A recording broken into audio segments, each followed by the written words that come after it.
जी बिल्कुल, खबर शामिल करते हैं तांदले वाले से, जहाँ पे मोहल्ला इस्लामपुरा में दुकान का किराया मांगने पर दुकानदार मुश्तहिल। तफसीलात के मुताबिक ज़ीशान रहमानी दुकानदार ने दुकान किराए पे ली हुई थी। जब मालिक दुकान ने किराया मांगा तो वो मुश्तिल हो गया। नशे में धुत उसने मालिक मकान के बच्चों के ऊपर और उनकी औरतों के ऊपर तशद्दुद किया और मालिक मकान की नाक की हड्डी तोड़ दी।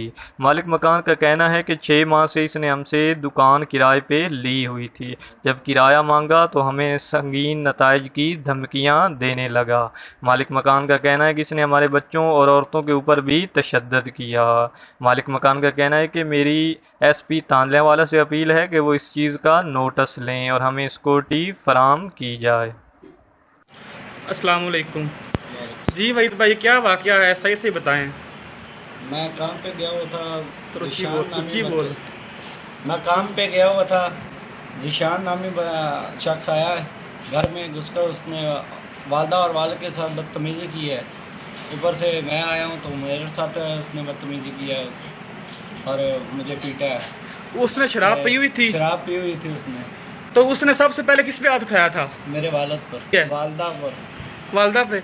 आपने उनके दफा करी, जब आगे बढ़े तो उन्होंने आपके नाक पे पंच मारा? जी ठीक है।